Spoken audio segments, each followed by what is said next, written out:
Programa ofrecido por...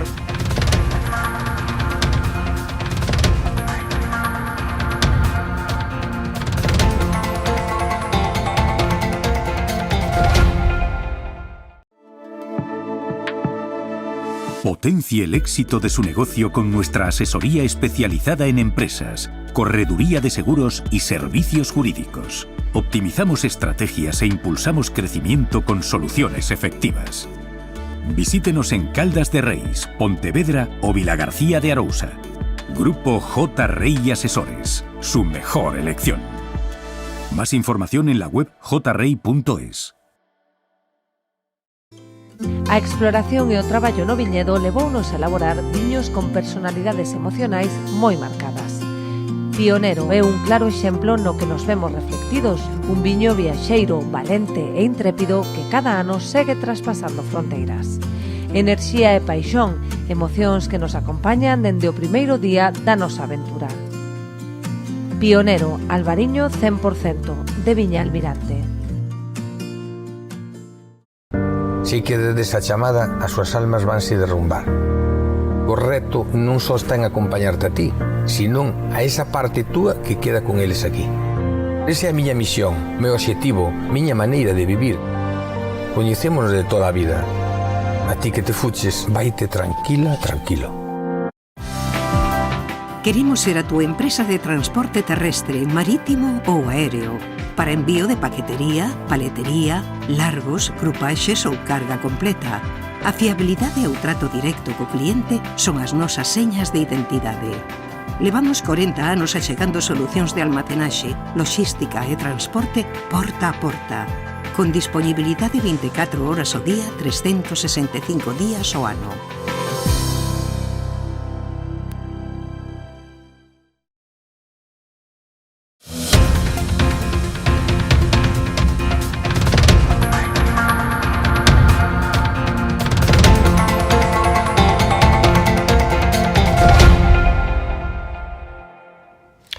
Señoras, señores, amigos e amigas, moi boa noite, saúdos, gracias por estar aí. Iniciamos unha nova andaina neste programa de entrevistas, de análisis de tanto de política municipal como, en este caso, tamén analizaremos o mundo do viño. E o faremos esta tarde ou esta noite con dúas representantes de dous concellos e un ex campeón do mundo de sumiller, que eso é moito. Analizaremos o Concello de Padrón coa portavoz do BNG con Beatriz Rey. Repasaremos, lóxicamente, estes casi 2 aniños que levamos de legislatura dende o punto de vista do BNG, que é chave neste Concello de Padrón. E estaremos co José Luís Aragunde, organizador, un dos organizadores ou dos principales organizadores do pasado 6º Campeonato de España de Cata a Cegas que se celebrou este sábado en Cambados e, lóxicamente, onde saliron os representantes de España para o Campeonato do Mundo que será lá no mes de outubro deste ano en Francia. E con el analizaremos non só o que é o campeonato, sino que todo o que é o mundo do viño desde o punto de vista da percepción, tanto de nariz como en boca, como na memoria retentiva que hai que ter para adiviñar calquer variedade ou de calquer país ou de calquer viño dos que se comercializan no mundo. E abrimos este turno de análisis no Concello de Muros e o facemos coa portavoz do Partido Popular, con Inés Monteagudo. Moi boa noite, benvida. Como estamos? Boas noites, gracias. Bueno, un placer contar de novo con vostede, así máis ou menos cada temporadiño ou cada aniño, casi estamos a 2 anos desta legislatura. Que balance faría así, aínda que logo entremos en detalle nos diferentes apartados ou temas? Bueno, o balance é que o que denunciamos desde o primeiro momento, pois que cada día é máis evidente, esta é unha componenda na que se fixo un acordo para un reparto de dedicacións e de salarios e que agora mesmo, pois ese acordo, pois xa desde o principio, pero agora xa é unha cousa moi evidente, pois vai reventando por todas as costuras, porque, bueno, o bloque cada día pois está acaparando máis áreas, está colonizando, digamos, as áreas que no seu día lle asignou o o Grupo Socialista, pois agora o que xa non é todo, non hai nada que sea cultura, todo é o lingua, ou educación, e están pois vaciando de contido as competencias propias do grupo, hasta o punto de que o propio Grupo Socialista, pois no último pleno, dixo que quería renegociar ese acordo para ampliar as súas competencias e absorber algunhas das que ten o bloque, pois que entendía que non estaban funcionando ben.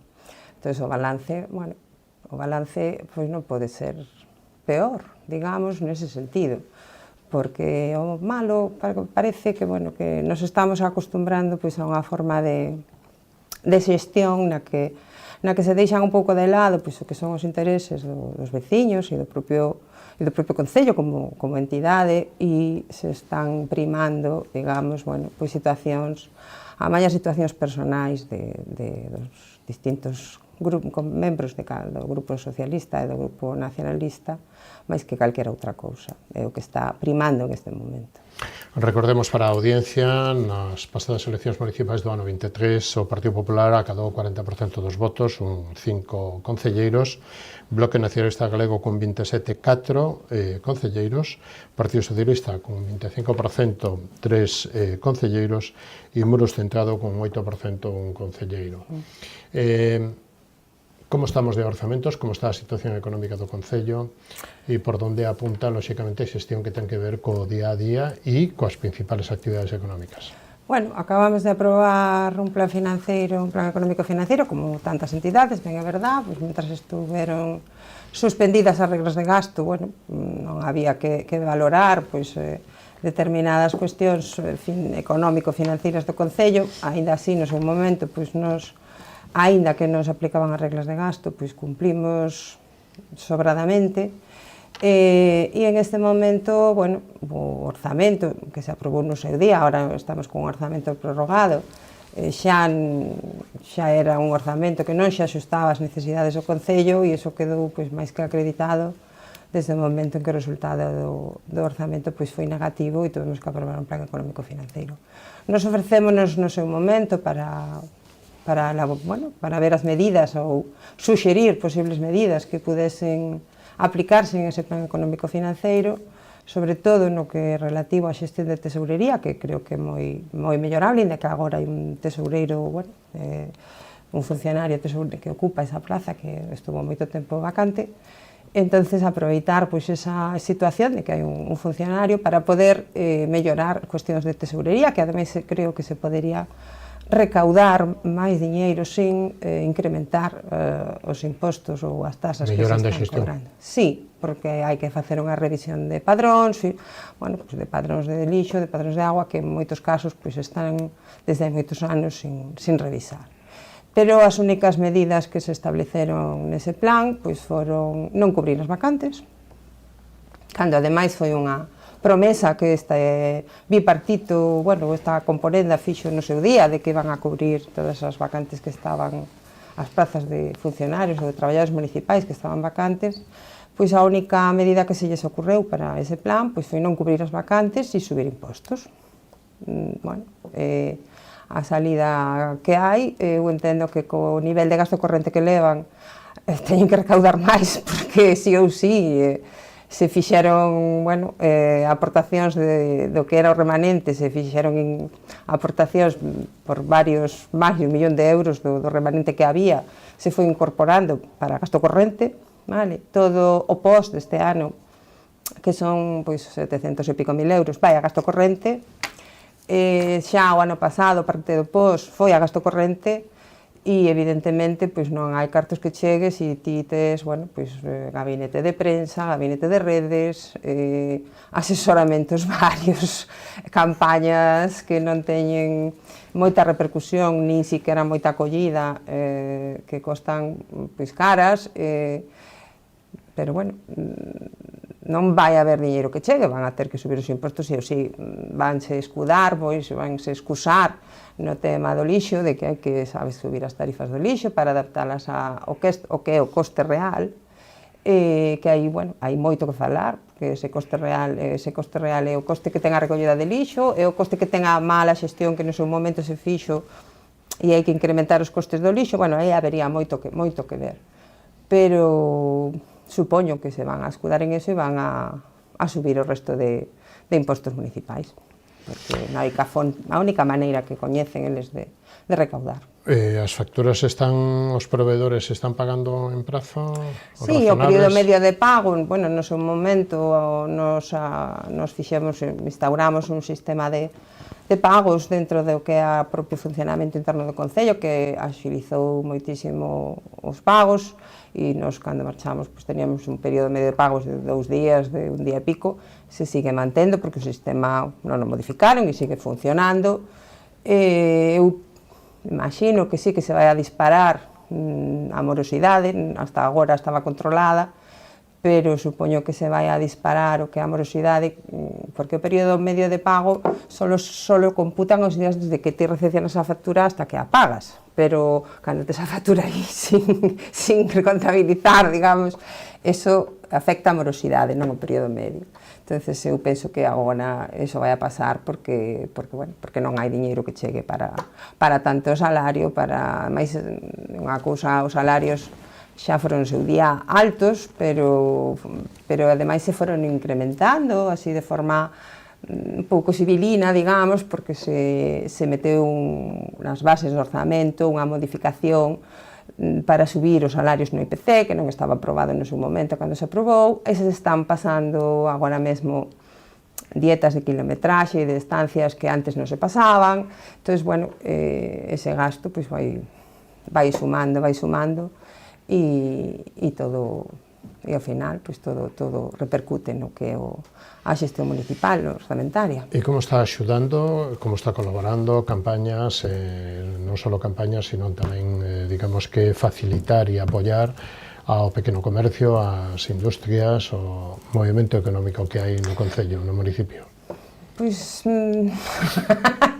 Pois creo que nada, porque de feito, bueno, non sei, en algún momento, pois algunha das iniciativas que se querían instalar no polígono, que se iban a instalar no polígono, bueno, pois levámolas ao pleno para declarar as iniciativas de interés, para poder bonificarlle, bueno, pois as tasas de ICIO, ou poder, pois se creaban emprego, pois se invertían, pero deso agora non se está facendo nada, e é unha pena, porque realmente agora mesmo, pois, sí que hai un certo, bueno, un certo movimento, sobre todo no que é o parque empresarial, porque se fixou por parte de SEA, bueno, se facilitou a adquisición de suelo con unha especie de leasing, que antes había que comprar e pagar o contado, e agora, bueno, están facilitando con un arrendamento, con unha especie de renting ou leasing, pois sí que hai xente que está máis animada, bueno, se está movendo, ali están facendo cousas, pero non se detecta ningún interés en eso. As campañas que se fixeron para o comercio, que en teoría eran para o comercio, pois era unha campaña a que se fixo no Nadal, o ano pasado e este ano, que o ano pasado... Sí, pero non só, eu me refiro a todo o comercio, non só o que está, digamos que no casco antigo. Sí, non, é para todo o comercio, é unha campaña que se fixo que se chama Muros Consume Consciente, que como campaña cara a sensibilización dos veciños para que sean conscientes de que compran está ben, pero non é unha campaña de movilización comercial. Entonces, non é unha campaña, pois de feito ano pasado participaron moitos establecementos, pero este ano prácticamente esa campaña se dirixiu aos institutos e a xente que che vai a estas cousas, pero que non repercute máis. Por que? Bueno, pues, non o sei, pero eu recordo unha anécdota que me fixo, bueno, non sei se gracia ou desgracia, non sei como calificala, pois que eu entrei nun comercio e estaba, pois tiña un cartel, Muros Consume Consciente, e entón entraba o matrimonio diante de min e dixolle a señora, quería coller unha cousa, e ele dixolle, pensa o ben, porque aquí tes un letreiro que di que non compres o que non debes, e claro, a da tenda arrancar o cartel de aí, porque isto que me está facendo é que a xente, bueno, pois se vai a vir a comprar, pois que non compre. Entonces, bueno, non sei se esa campaña é a caída para outras cousas, pero non como campaña de movilización ou de favorecer o comercio local. O cual é bastante curioso, porque cando a alcaldesa estaba na oposición, bueno, pois salía moitas defendendo o comercio local e que había que favorecer o comercio local, criticando a contratación de asesores, que é exactamente o que está facendo agora. De feito, criticaba aquel momento, a que agora é a súa socia, que naquele momento era alcaldesa, pois por todas estas cousas. Digo, bueno, pois hai males que se pegan, é unha cousa evidente porque bueno, está ben unha cousa como predicar e outra dar trigo, non sei. Pero bueno. Estamos xa no verán, aínda que parece que vai chegar a hora, cando está acabando a primavera, pero, bueno, dende o punto de vista de campaña turística, que non é só que as playas estén limpias, sino que a xente compre, merque, vaya a comer e vaya a pasar. Na política turística, na preparación, na infraestructura, nos servicios de limpieza, de bonitismo de un municipio, fágame un balance de todo isto.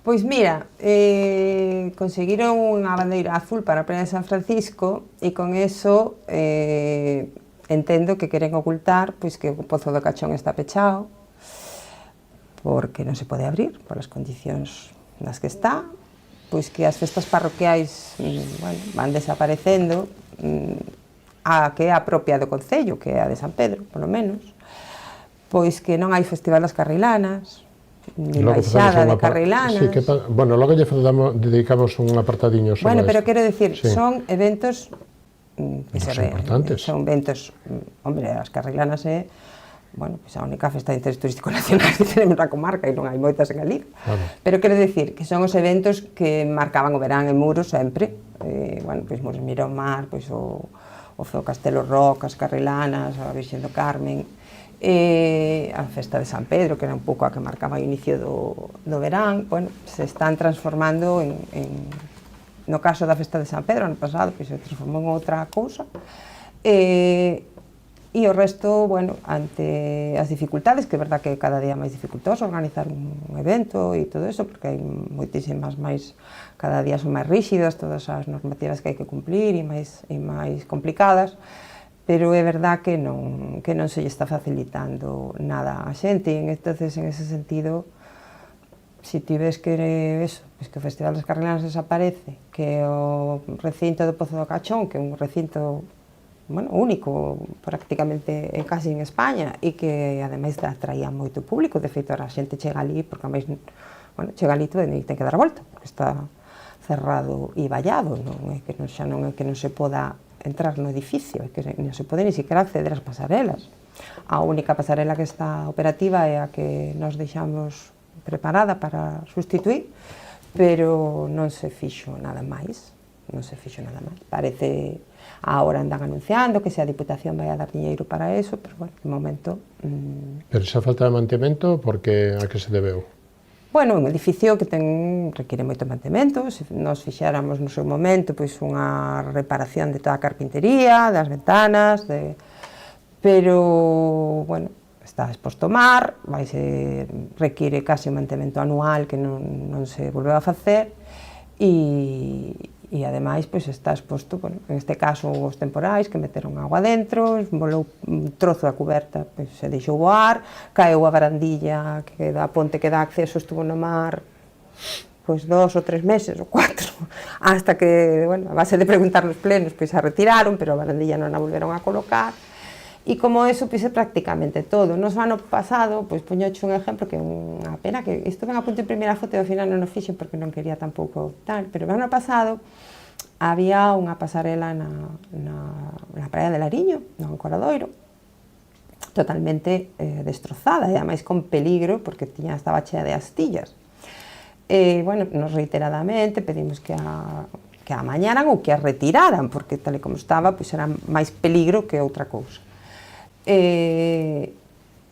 Bueno, a miña sorpresa foi outro día que fun ali a vela e me encontro con que o que fixeron foi pois cortar o cacho, deixalo tirado na playa ademais, e eso foi a reparación que se fixo da pasarela.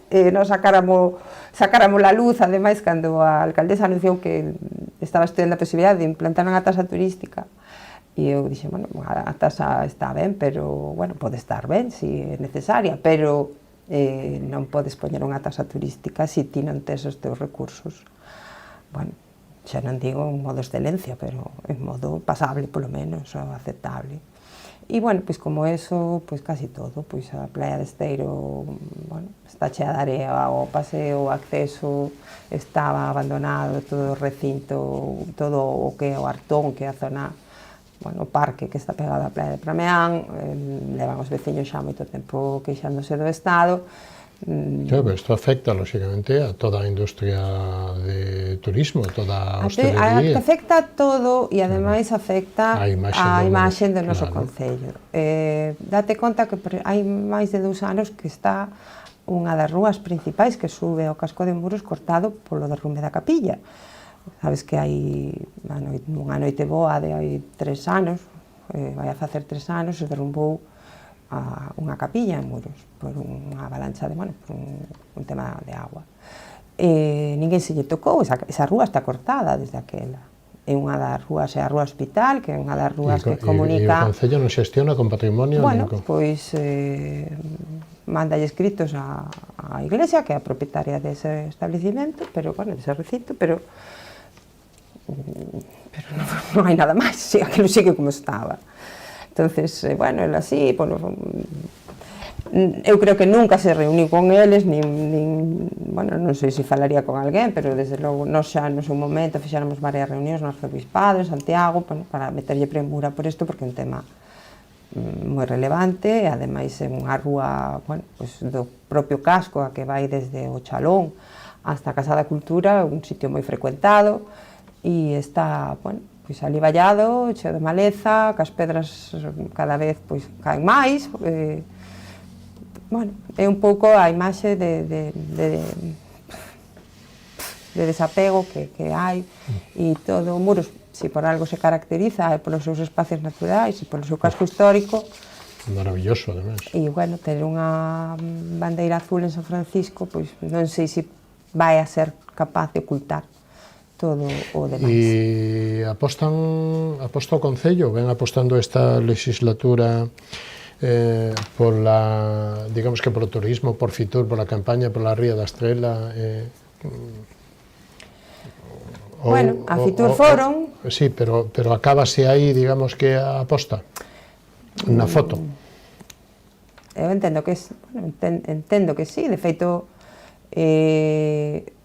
no seu día se aprobara un plan de desenvolvemento turístico sostible para todo o que é a Ría de Muros Noia, a través da Ría da Estrela. Se fixo unha intervención no Ancoradoiro con a costa dese plan, que tuvo que xestionar outro dos concellos da Ría, bueno, por un tema de xestión, pero a intervención, pois ali ninguén foi do Concello, de feito, se nos queixaron os veciños, se nos queixou o propio contratista de que chamaba reiteradamente o Concello e de que ali non aparecía ninguén, e de feito a actuación desde o noso punto de vista quedou sin rematar. En menos de un minuto, a ver se pode resumir o conflito entre os organizadores da Festa das Carrilanas e o Concello, que porque xa ven desde o ano pasado, non? Xa empezou a haber conflitos aí ou, bueno, digamos que diferencias, non?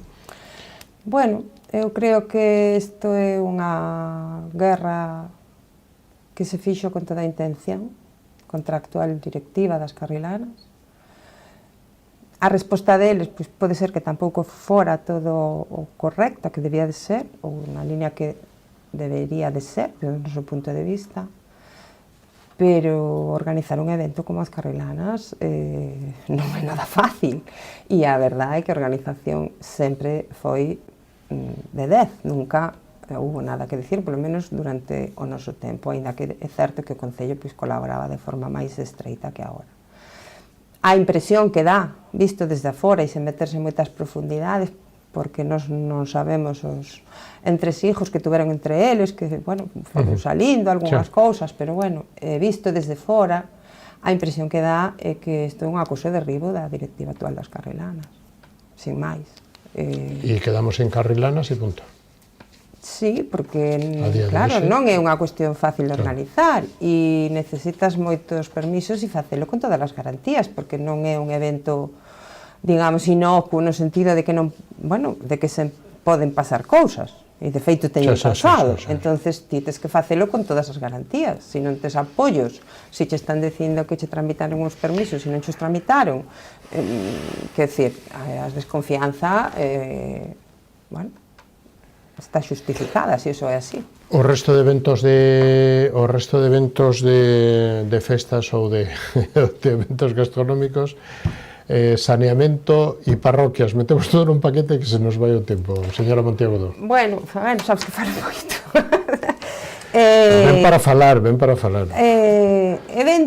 eventos, bueno, se recuperou, por exemplo, a festa de San Xoán, que había dificultades para facela, porque era un entorno de costas, e, bueno, os veciños parece que se animaron a recuperala, e hai un moi puxante sector deportivo que fai moitos eventos, ben é verdad que se esforzan moitísimo e que traballan duro, e en ese sentido sí que hai, bueno, sí que hai actividade e hai dinamismo e se ve, aínda que sei que hai moito tempo que reclaman pois a construción dunha pista de entrenamento que non era moi difícil de facer, nos teñamos un proxecto para facela, pero aí quedou. Pero no resto, no que son eventos, bueno, culturales de certo relieve, pois sabes, o Castelo Rock vai a ser un sucedáneo do que foi, non vai a ser un evento como foi outros anos de varios días, con concertos e iso, pois creo que non vai a funcionar así, vai a ser unha cousa máis pequena. En saneamento denunciamos numerosos vertidos, agora sei que estes días anunciaron que colocaran unhas clapetas nun procedimento que nos xa iniciáramos no seu momento para evitar a entrada de auga salada no que o mar. Fan grandes proxectos, se fixe un proxecto para a zona de Laxeiras que pois 1 millón de euros, pero nada máis, se fai o proxecto e aí queda. Nos deixamos varios proxectos feitos, algúns incluso con moitos con financiamento para facelos, que son os que se fixeron, porque non se fixeron nada máis. Tiñamos moito interés en outros que quedaron aí no armario e en que se le executaran, porque son proxectos que afectan a puntos fundamentales, como pois, zonas de marisqueo, ou playas, ou zonas, bueno, con interés natural e que necesitan máis tal. E para zonas, tamén deixamos proxectos feitos para zonas, digamos, máis afastadas, pois Vestavós ou zonas máis arriba, na zona máis alta de Muros, donde traer o saneamento era moi complicado. Entón, bueno, fixemos proxectos máis pequenos para esas localidades que aí quedaron. Agora, non sei o que queren facer, porque están moi preocupados polo saneamento, ou eso din, pero se todos os cartos os destinan a gasto corrente, pois vai a ser difícil que se financie algunha obra de... Nós sempre dedicamos a obras de saneamento, porque é un tema, bueno, que no noso concello en particular pois ten moita relevancia, pero agora mesmo, unha vez que acaben as obras que nos deixamos con financiamento, pois... Xestións cas administracións superiores, Diputación, o Plan POS, que antes comentaba algo, e a Xunta de Galicia. Que está facendo, que está tramitando? Bueno, pois mira, por exemplo, pois en servicios sociales, que é un tema que ten moita relevancia agora máis, pois con envellecemento da población e con, bueno, pois inmigrantes e todo este tema, non hai unha situación peculiar, que o concelleiro non vai por o departamento, solamente se comunica cos traballadores por correo electrónico, iso nos informou a señora alcaldesa por conflicto, aparentemente que tiveron, conflicto que parece ser que está en inspección de traballo, pero tampouco nos dá unha información moi concreta sobre eso. Non se fixo nada, nin xantar na casa, nin na Galiña, nin no centro de día, non se fixo ningunha medida nova, aparte de crear un conflito entre o personal do departamento, non se fixo nada máis, nin hai nada máis, non se ve nada máis. O Servicio de Atención ao Fogar está coberto? O SAF é un servicio municipal, no noso concello hai unha parte que se presta a través de unha empresa externa que tampouco, se regularizou esa situación. Nos tampouco fixemos, é verdad, pero que digo moitas veces e me di, botas a culpa COVID de todo. Bueno, no botolle do que a ten. Nos estuvemos prácticamente 2 anos, a mitad da legislatura, condicionados pola situación na que estábamos. Pero aquí agora non se ve nada, non se fixo nada. O SAF sigue funcionando máis ou menos como estaba, sempre escasos, sempre se fai falta máis, pero bueno, eso é unha desas cousas de que as necesidades son infinitas e os recursos son escasos, entón, bueno, tens que axustalo na medida do posible. A nosa percepción é que en esa área pois non se fixo nada, de feito nos duplicamos o de xantar na casa e eu creo que ni siquiera se molestaron en cubrir esas plazas que estaban aí. Bueno, pois, señora Monteagudo, Inés Monteagudo, portavoz do Partido Popular no Concello de Muros, chegamos ao final deste camiño e agradecemos moito que haya habido hasta aquí, hasta Ribadumia, pero ten un último minuto para decir o que vostede queira sobre o Concello ou sobre mandarlle un mensaxe aos seus veciños. Bueno, nós creemos que o que pasou en Muros pois foi un fraude electoral, o número 2 do Bloque dimitiu no primeiro pleno ordinario que tuvemos. Realmente os concelleiros que teñen agora, bueno, pois non foron exactamente os que se elexiron nas eleccións e en ese sentido creo que os veciños teñen que recordalo e estar dolidos. Pero sempre tratamos de traballar en positivo, tratamos de aportar.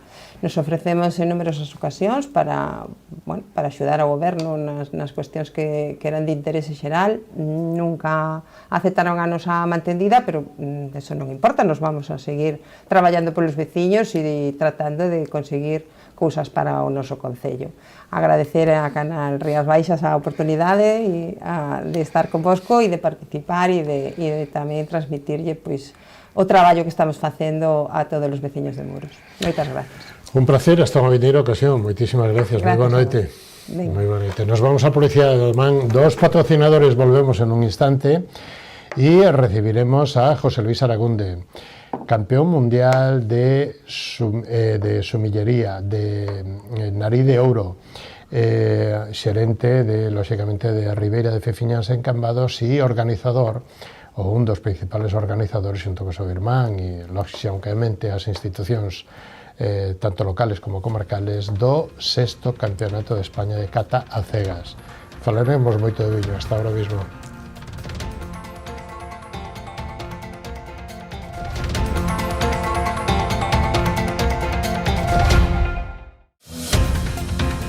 Programa ofrecido por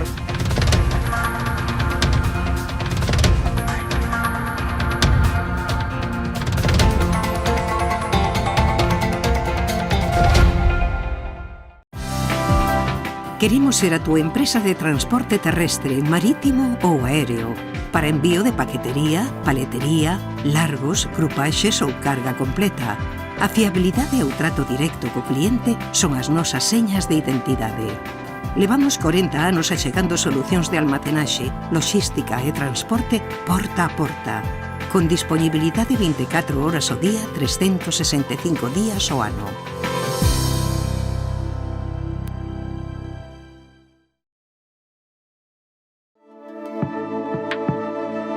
Potencie el éxito de su negocio con nuestra asesoría especializada en empresas, correduría de seguros y servicios jurídicos. Optimizamos estrategias e impulsamos crecimiento con soluciones efectivas. Visítenos en Caldas de Reis, Pontevedra o Vilagarcía de Arousa. Grupo J. Rey Asesores, su mejor elección. Más información en la web jrey.es. Unha historia memorable requiría dunha gran homenaxe. Inspirados no carácter e no esforzo do traballo realizado por Domingo Fontán, xorde Macherato, un viño con esencia da nosa terra. O seu equilibrio e complexidade falan por si mesmos. O tempo e o cuidado empregado en todo o seu proceso de elaboración tamén. Macherato, albariño crío macerado 100% de Viña Almirante. Si que desde esa chamada as súas almas vanse derrumbar. O reto non só está en acompañarte a ti, senón a esa parte túa que queda con eles aquí. Esa é a miña misión, meu obxectivo, miña maneira de vivir. Coñecémonos de toda a vida. A ti que te fuches, vaite tranquila, tranquilo.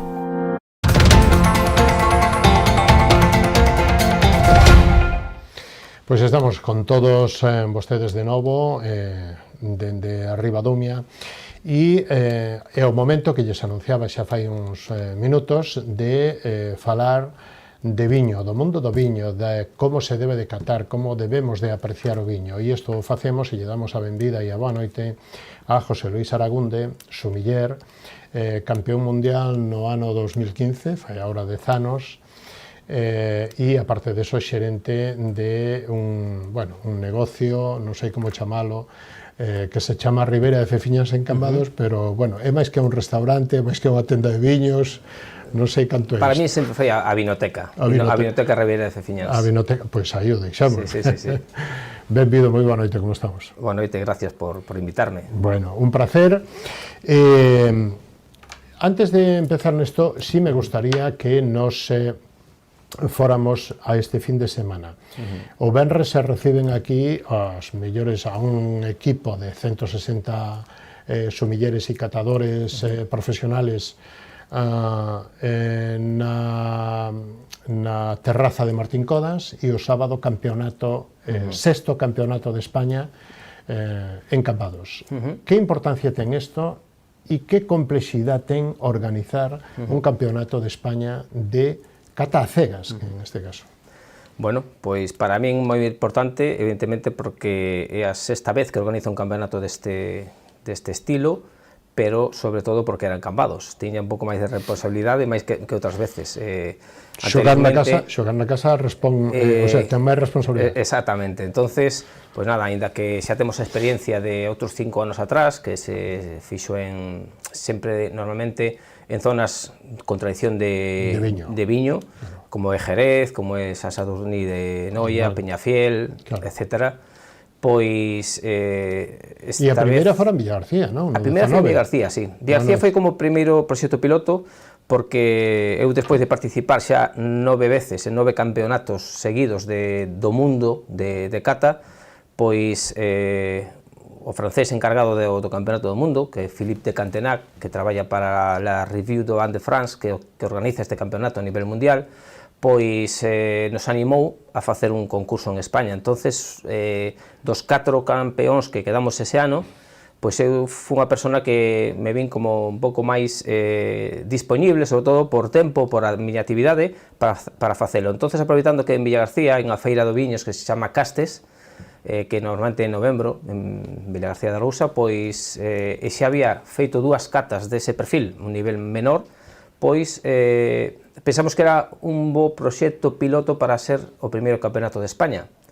Así se fixo, con moi boa aceptación, un pouco máis dimensión máis pequena, menos equipos, prácticamente a mitade, pero foi para min tamén ver se realmente era capaz de meterme nunha liada como esta deste campeonato.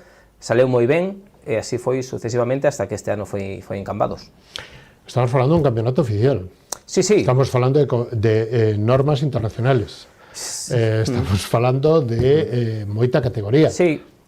Ben, como ben dixen antes, esta revista francesa que posiblemente, se non é máis importante do mundo, de Europa seguro, en a revista que ten moita proxección a nivel internacional. Bueno, como xa conozco despois de ir 9 veces seguidas a Francia a estes campeonatos, pois entonces, bueno, é unha responsabilidade facer este campeonato, pero é un encargo deles que se sabía que estaban facendo en outros países. Así que, por exemplo, en China, xusto antes de facer o de Villagarcía, sabía que en China se habían presentado, non sei se 20.000 ou 40.000 personas para, ao final, conseguir un equipo. Entonces, había moitos países, en España non. Entonces, eu pensei que se non facíamos un campeonato, pois incluso o noso título de campeón do mundo perdía valor, non? Hai que facer un campeonato. Entonces foi ese momento clave de decidir, e aí hasta ahora pois seguimos moi contentos e con ganas de seguir. Home, claro. Pero dende que vostedes, me gustaría que dixera que dende que vostedes dicen, bueno, abrimos o turno de inscripcións de campeonato. En cantos minutos se cubre o cupo? Pois mira, este ano en menos de 3 minutos, entre 2 e medio 3, exactamente non sabemos, porque hai moita xente que me dixo, é que 3 minutos xa non poden entrar, entonces sabíamos que está aí o corte. O ano pasado pasou o mismo que pasa, o sistema bloqueouse, porque todo o mundo está á mesma hora. Este ano, pois, bueno, fixemos un sistema máis complexo, máis potente, aguantou perfectamente, pero foi isto. A verdade é que xa sabíamos que máis ou menos podía pasar algo parecido. Hai outros campeonatos, bueno, hai outro campeonato en España que en vez de por equipos ou por parellas de 2 personas, que en Barcelona, Madrid, organiza unha famosa e importante importadora e distribuidora de viños, que hai un premio económico importante, que son 40.000 euros a parella que gana, o sea, que non está nada mal, por un día non está nada mal. E pasa o mismo, é moi difícil, cada vez hai máis xente que se quere apuntar. Claro. Sei que quedaron máis de 50 equipos fora. Sexto campeonato de España de cata cegas, mesas de 3-4, equipos de 3-4, 40 mesas, 40 equipos, 160, mesas de 3, eu creo que vi unha ou dúas, nada máis. Dúas mesas de 3. En principio son de 4, pero debo pensar que alguén... Claro, falla un equipo. Sí, exactamente. ¿Cómo se forma un equipo? ¿Esto es como un equipo de fútbol, como un equipo de... ¿Cómo se entrena todas las semanas, todos los días sí, día non? A ver, normalmente sei por lo que facemos nós temos aquí un grupo de cata en Cambados, na Ría de Fiñas, que levamos prácticamente casi, vai facer ahora 23 anos que nos reunimos todos os jueves para catar viños. Levamos máis de 1.000 e pico catas solamente do reunión do jueves. Despois, aparte, pues a veces veñen viticultores, enólogos de outras que dan catas, pero máis de 1.000 catas. Sei que en outras zonas, en outros países, pues están facendo o mismo. Al final son amigos, de feito hai algún grupo de tal que se dividen para facer 2 equipos.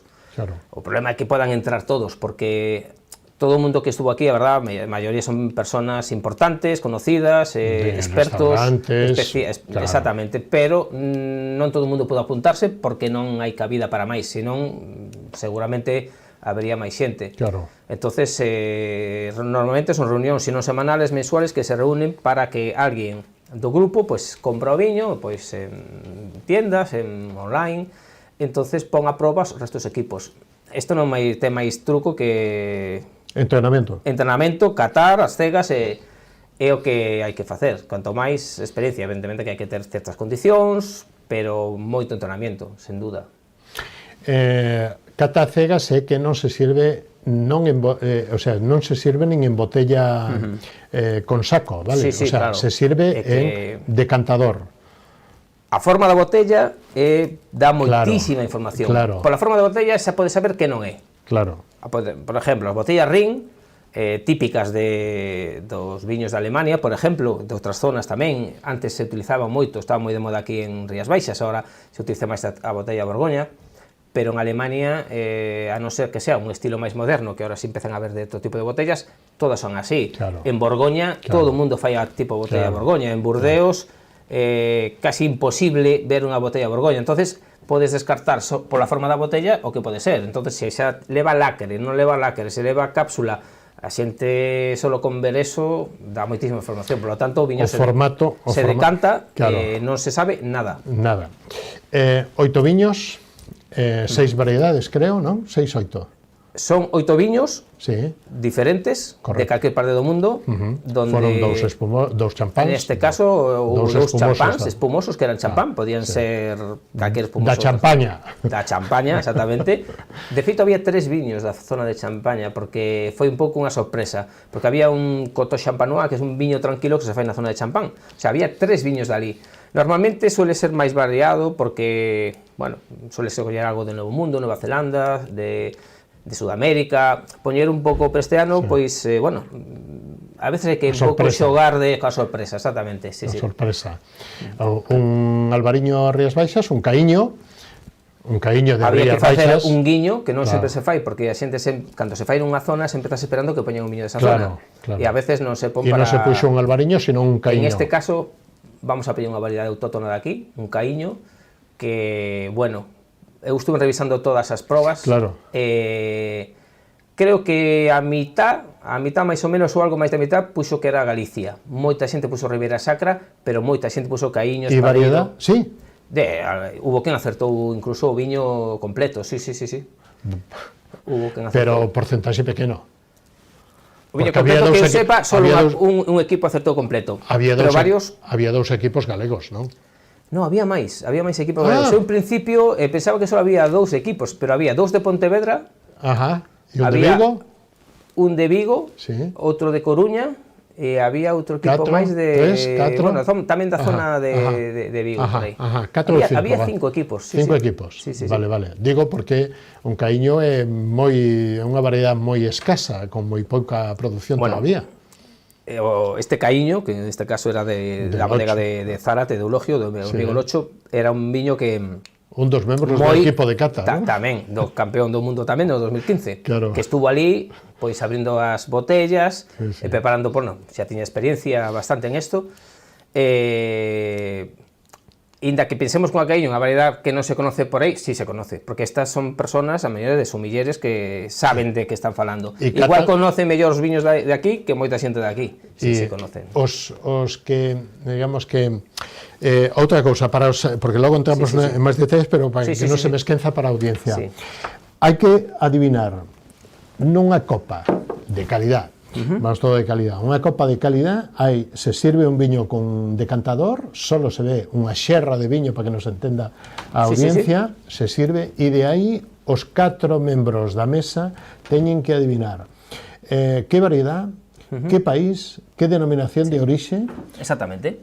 que bodega e hasta que añada. E añada, sí, neste caso é unha proba, concurso, a dinámica é sencilla.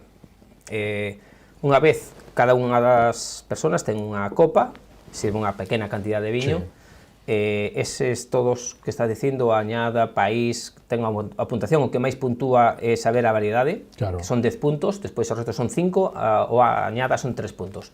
Máximo por viño creo que son 26 puntos, se non me equivoco. Entonces, entre os 4, cada equipo ten a súa forma de catar.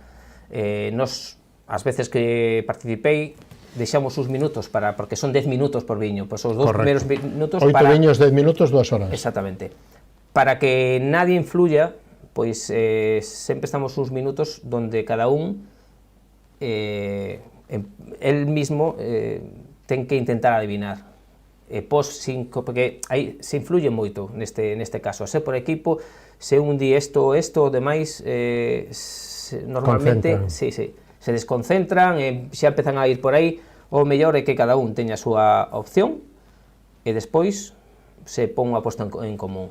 Mellor, se se coinciden 3, está claro, se cada un ten unha opinión Se hai diferente, dous a aí dous. sí que empezamos a discutir que é o bonito deste campeonato, porque hai campeonatos que son individuales, donde non hai este diálogo, Claro. esta discusión, que Claro. a mí me parece máis bonito. Porque Cada un toma as todo súas esto, notas e apunta, razonar, claro. o razonamiento, porque cando estás perdido, non sabes nada do viño, hai moitas formas de catar, pero hai unha que empezar a razonar. Vamos a ver, un viño que a mí parece que, por exemplo, que hai bastante alcohol, pode ser dunha zona cálida, pois se descarta zonas frías, parece que polos aromas, o suelo, parece un suelo máis de tipo granítico, por exemplo, que dá uns matices diferentes.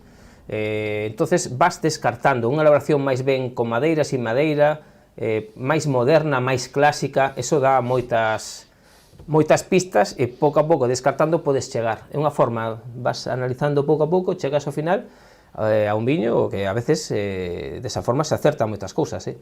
A veces un viño xa colles e dices, isto teño claro, isto é isto. A mí, de feito, no último campeonato do mundo onde eu participei como catador, que foi en Burdeos, un dos viños foi poñermo aquí e dicir, isto teño claro. Quedaron así, pero a cuestión de 5 segundos. Quedaron nosotros así, no, tranquilos. Esperamos 2 minutos. Entonces eles empezaron a todos. Claro, tú, cando alguén xa sabes que ten o viño, estás... Bueno, ao final, un dixe unha cousa, outro outra, pero vamos a ver, pero isto non é isto. E foi dicir eso, di, pois sí, pode ser. Entonces aí todos fomos o mismo. Era... Mallao, viño completo, 26 puntos, sí, era clarísimo. Nunha cata, a cegas, hai que ter moita suerte tamén, non? A suerte conta moitísimo, pero os que ganan non ganan por suerte. No. Hai que ter suerte, e hai primeiro... moita xente que cata moi ben, ese día non ten un bo día, bueno, non puntúa como debería. Claro. Pero os que están aí non é por suerte.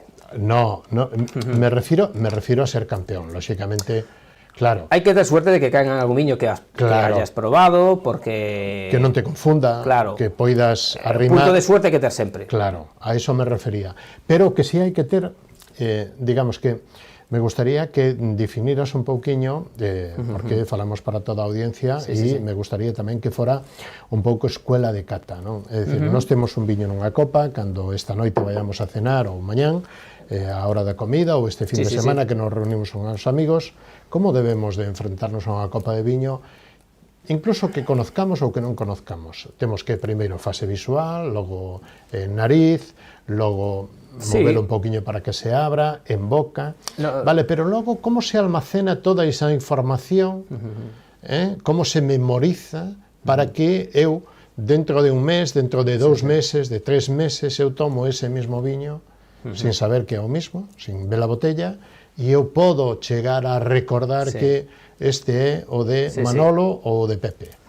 A ver, o recordar... Como se entrena, digamos, que a mente? O recordar un viño e acertar é un pouco casi unha anécdota, porque realmente o viño non se fixo para catar e para adivinar o que é, se fai para disfrutar, para acompañar, disfrutar da comida, disfrutar solamente do viño. O das catas, destas catas as cegas, que é verdad que está moi ben saber e acertar, é algo, porque ao final isto é como un xogo. O xogo é algo que nos gusta a todos, é algo intrínseco do ser humano. A todos nos gusta xogar e debemos de xogar. Antes xogamos máis que agora, cando somos adultos deixamos de xogar. Por eso agora facer isto, pois o disfrute é grande, porque non estamos acostumbrados a facer isto. Entonces, poder adivinar un viño, pois é algo que está moi ben, sube un pouco o ego e todo, pero que tampouco é o final o importante de un viño.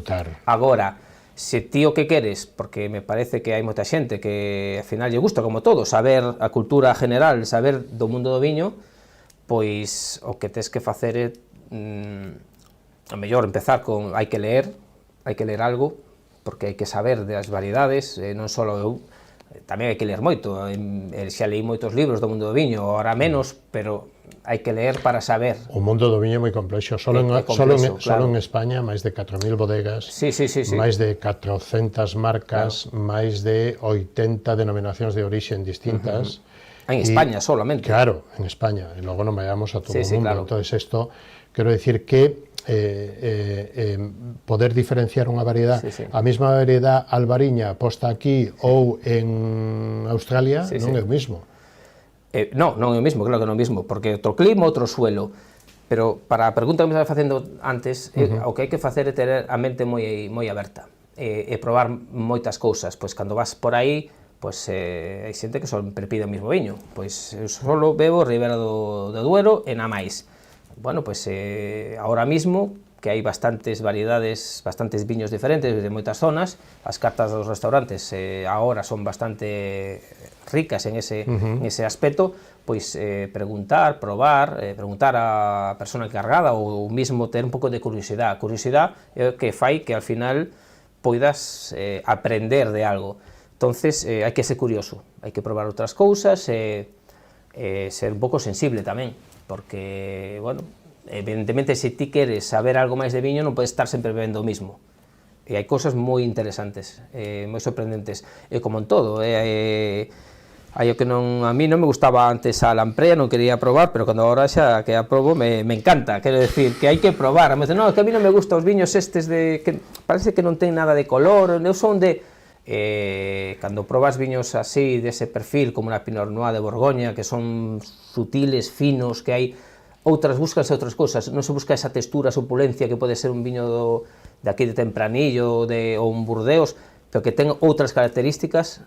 Se nese momento, cando probas algo así, increíble. O bo diferenciámoslo todos, non?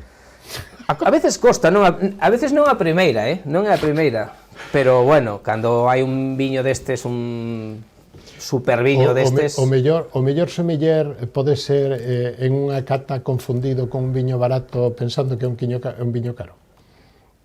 No. É difícil, non? É moi difícil. Hombre, pode ser un momento que... Algún vídeo anda por aí, pero... Despistado.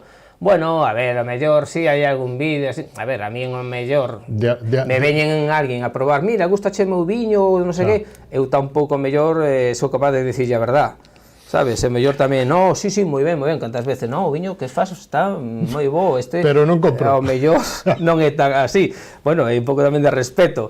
Sí que hai a veces algún vídeo de eso, pero bueno, todo eso hai un vídeo entre... Todos podemos ter unha mala hora, e non as 24 horas estamos claro. en momento de cata, non? Sí.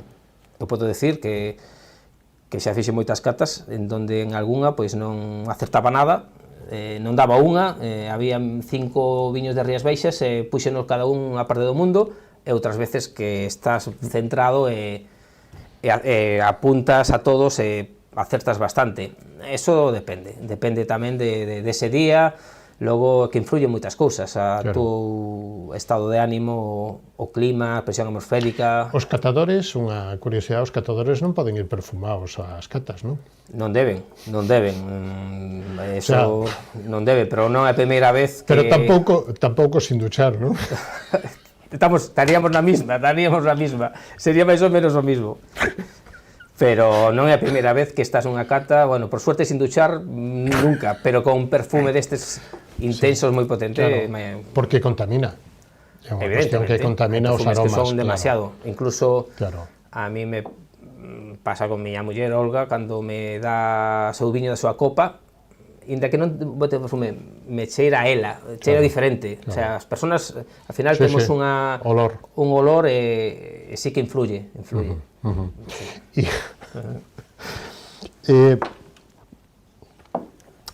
Vostede é profesor de educación física. Sí. E todo empezou por culpa dos abuelos, non? Bueno, sí, meu abuelo, Moncho Bajo en Cambados tiña unha taberna que sempre estuvo como 70 anos máis ou menos aberta. Logo meu tío Abelino tuvo un bar, eu estuve, pues, cando tiña 15 anos, e iba a botar unha man, e me gustaba a hostelería. Estaba estudiando e meus compañeros de piso sempre decía que quería montar algo de hostelería.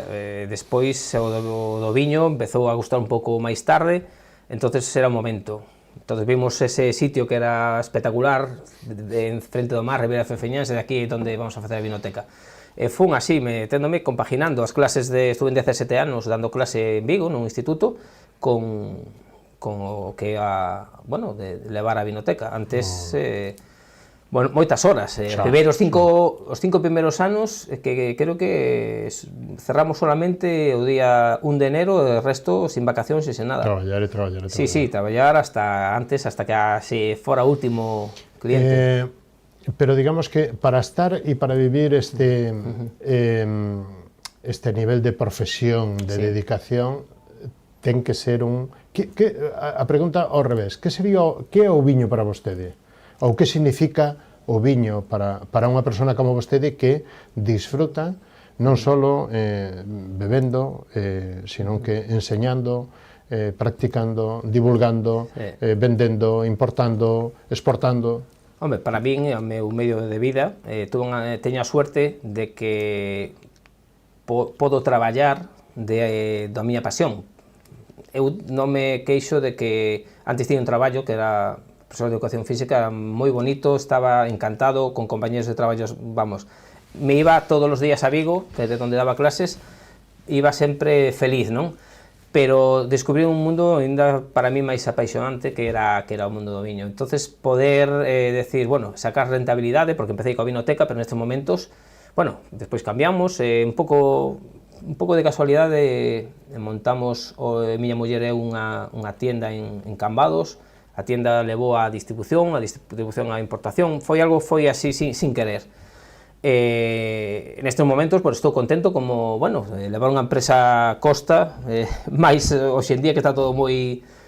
Pero, bueno, podemos decir que estamos vivindo desto ben e facendo algo que a mí me encanta. Al final teño que estar en bares, restaurantes, vendendo un produto que é moi bonito. O mundo do viño é moi bonito, é moi apasionante. Gracias a eso, pois viaxo moito. Eu, por exemplo, outro día estuve pensando solamente as veces que fun a Francia tanto por campeonatos, porque por campeonatos fun a 12 máis ou menos, algún fun de coach, acompañando equipos, máis en champán, que é unha das miñas especialidades, pois casi 30 viaxes a Francia, fixen polo mundo do viño. Entonces, bueno, viaxar tamén é algo que a mí me encanta, sobre todo para ver bodegas que estás traballando, pois, hombre, me considero afortunado, a verdade. Bueno, isto nos levaría, eu estaría falando unha semana con vostede, pero Francia sigue sendo a capital do mundo, temos que copialos, non? No que o mundo do viño. No que o viño, sí, hai que decir que sí. Estamos aí, pero estamos estamos no podium. Desde logo que estamos no podium. Pero Francia está un escalón. Sempre van por diante, normalmente cando moita xente que está facendo viños aquí en España, pois intenta parecerse a viños de alá. Eso é indudable. Cada viño ten que ter, ou cada copa ten que ter o seu viño, ou isto é, bueno, pero con xeito, con sentidiño? Se somos capaces de acertar a copa, a forma da copa para cada viño, vamos a disfrutalo moito máis. Claro que se pode beber calquer viño en calquera copa, pero cando entendes un pouco desto, és capaz de acertar, se vai o disfrute moito maior. Vale a pena unha boa copa? Vale a pena sempre. É algo que é unha inversión, a veces rompen estas copas, mira, as copas do campeonato, que é unha copa, bueno, de unha gama alta, media alta, unha copa que no mercado anda sobre os 20 euros a copa, hai nas bastante máis caras. Correcto.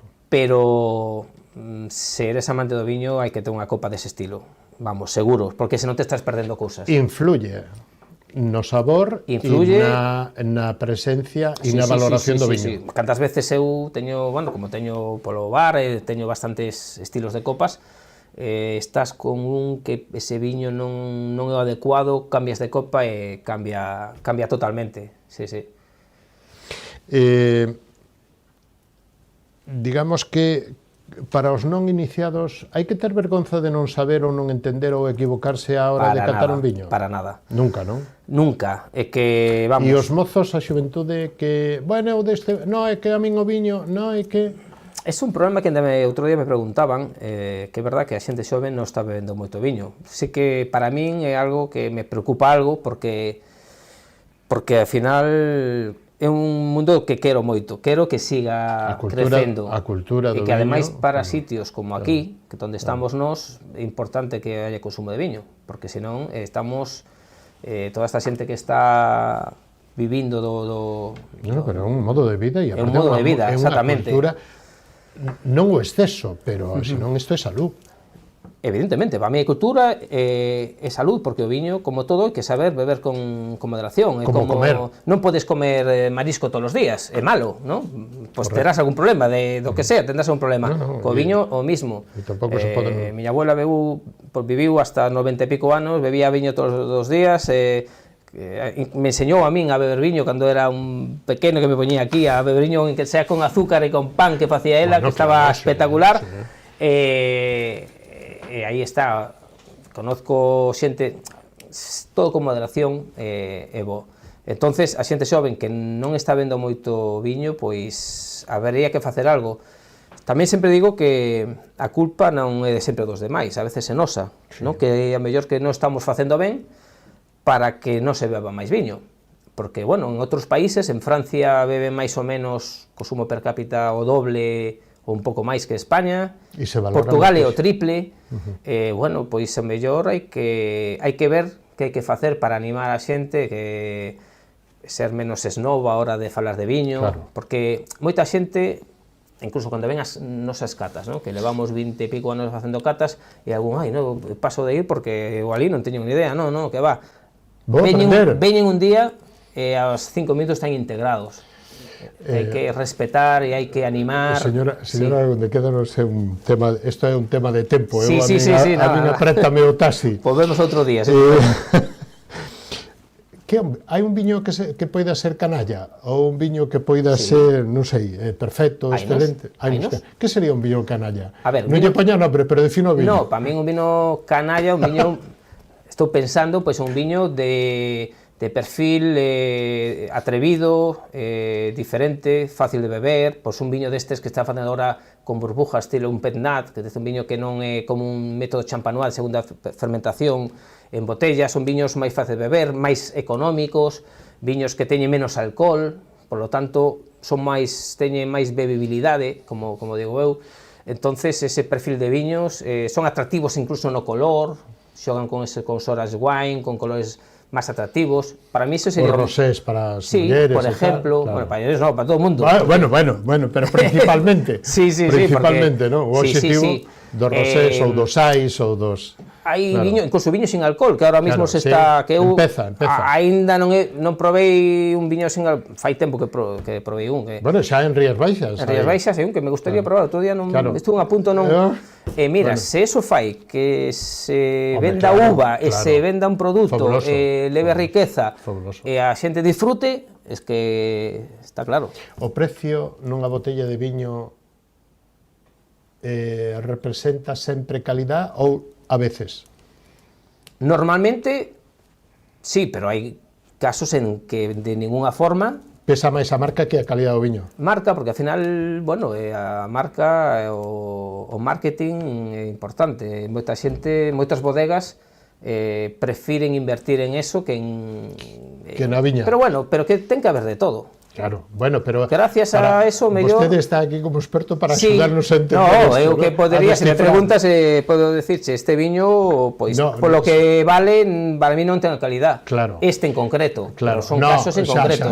Claro. No, aí non queremos entrar. Sí, claro, non vou entrar tampouco, pero quero decir que... No, pero quero decir, unha botella de viño 10 euros, unha botella de viño 20 euros, 30 euros, 50 euros... Mira, eu teño disfrutado con botellas de 10 euros e de menos, tanto como con botellas de moito máis caras. Claro, unha botella de 100 euros, sí. O que hai dentro é viño ou é marca? A ver, unha botella de 100 euros normalmente suele ser un viño de unha calidade, pero se estás tomando ese viño non estás tomando no momento adecuado, porque os viños son un viño de 100 euros é un viño que está feito para beber dentro de 5 anos. Se o bebes ahora, pois o viño está, digamos, un 20% do que vai a ser. Estás equivocándote no momento, no que o viño non sea bo. Pois ao mellor un viño de xoven de consumo inmediato vas a disfrutar máis que do outro, sí? Porque o outro mellor pois está demasiado astringente, ten incluso todo o contrario, fai o efecto contrario e vaiche a gustar menos. Entonces, para eso está o conocimiento, para eso está ler, para eso está probar moitos viños e saber. Un viño de 1000 euros xa non é viño, é outra cousa, non? Viño de 1000 euros, pois non tuve a suerte de probar moitos. Non podo decir que ningún, algunha vez probar, que me han invitado, evidentemente hai un límite, posiblemente o límite para gastar en viño sea máis alto que de outra persona, porque me dedico a isto, porque é unha forma parte da formación. Pero un viño de 1000 euros, aí sí que estamos, aí sí está pagando outras cousas. Por eso. É que nin o mellor viño do mundo vale 1000 euros. Estánse pagando outras cousas, exclusividade, pois, sobre todo. Dedíquelle o último minuto que nos queda, señor Aragunde, en Galicia, pero principalmente as Rías Baixas. Como está evolucionando e como está vendo?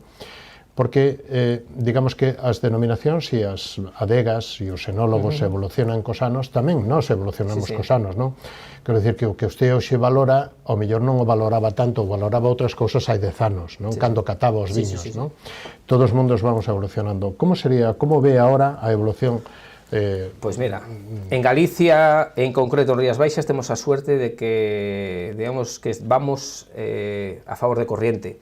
Vamos a favor de corriente porque a tendencia mundial son viños frescos, aquí temos viños frescos, os viños blancos ahora teñen moito máis consumo, entonces temos un pouco todo a favor. Rías Baixas sigue estando aí, entonces Albariño é unha variedade moi agradecida, ten ese punto chispeante eléctrico que ten esa acidez que moita xente incluso critica, a veces creo que por envidia, non? Os de fora. De feito, moita xente do mundo do viño di con envidia que suerte temos desta acidez, porque temos un suelo que proporciona unhas variedades que van en consonancia con ese suelo, entonces agora o que o mundo do viño quere son viños así, frescos, eléctricos. E nos tintos, como veo os tintos galegos? E da de Rías Baixas, por Os exemplo, tintos nas galegos, variedades. os tintos de Rías Baixas son viños que son un pouco máis complicados de entender que outros, por exemplo, a variedade de Mencía, que é a máis popular aquí en Galicia, pero cada vez estou vendo cambios. De feito, aí atrás probei un viño de aquí que nunca había probado esa variedade, pero non ese estilo, porque as técnicas, as formas, as modas de como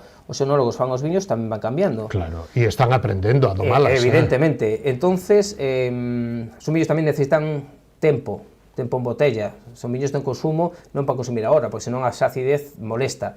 Pero cando tomas un viño no seu momento, con varios anos, un caíño, un espadeiro, un de aquí, eso é espectacular. Es que esta semana probei un de espadeiro que nos puxeron as cegas e non sabía que era espadeiro.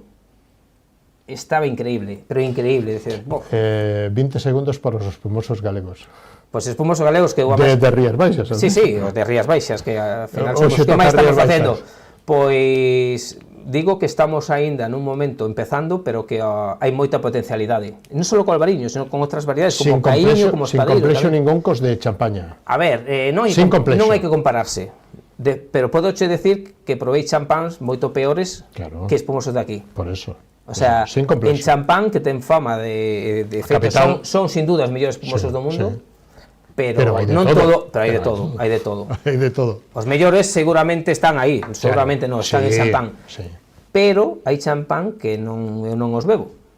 E hai espumosos de aquí que cada vez me están sorprendendo máis. E probei algún, máis, no primeiro concurso en Villa García, puxen un espumoso de aquí, de 23 equipos que había, 18 dixeron que era champán, porque era un viño que estaba no seu punto. No seu punto.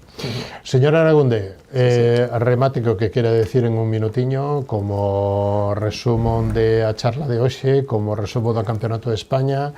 Supoño que vostede vai estar no Campeonato do Mundo, polo menos, non sei se como catador, pero este ano creo que como observador. Este ano me toca estar no Campeonato do Mundo porque o equipo que ganou, que os conozco, pois me pediron que fora eu ali, entonces xa estou cambiando a agenda para estar con eles. Octubre, 3-4 de octubre en Jura. Sí, exactamente. Sí, estarei ali. Nada, que estou moi contento de que do como transcurriu este campeonato. Claro.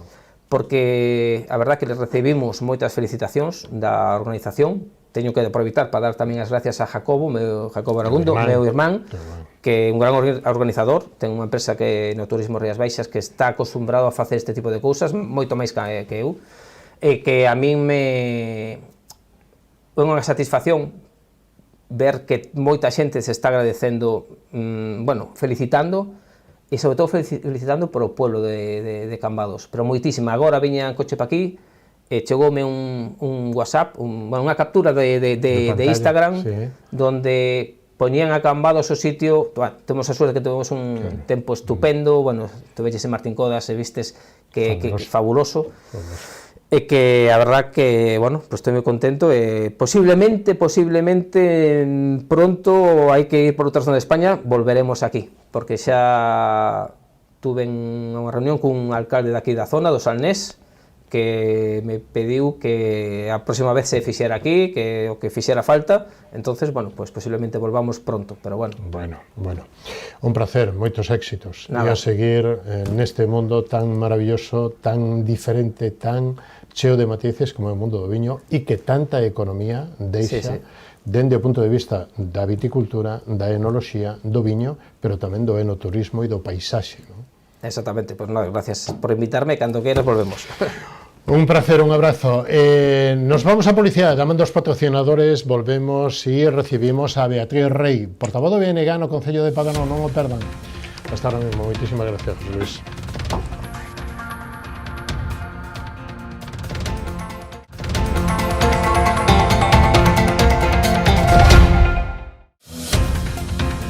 Programa ofrecido por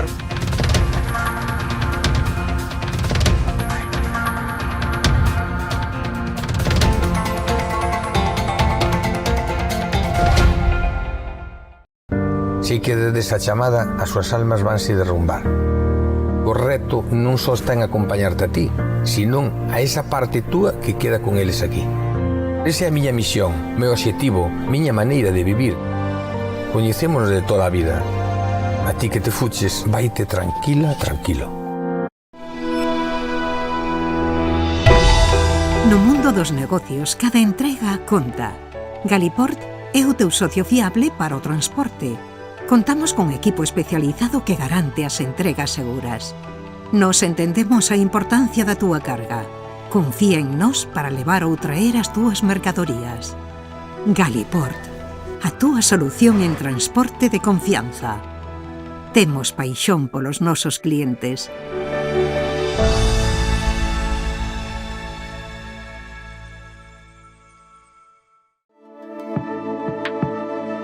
Potencie el éxito de su negocio con nuestra asesoría especializada en empresas, correduría de seguros y servicios jurídicos. Optimizamos estrategias e impulsamos crecimiento con soluciones efectivas.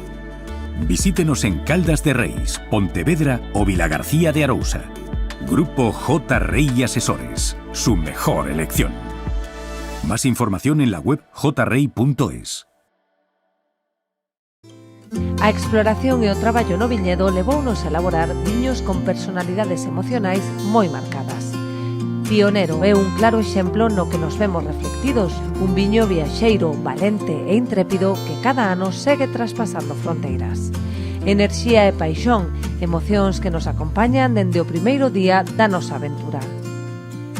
Pionero, Albariño 100%, de Viña Almirante.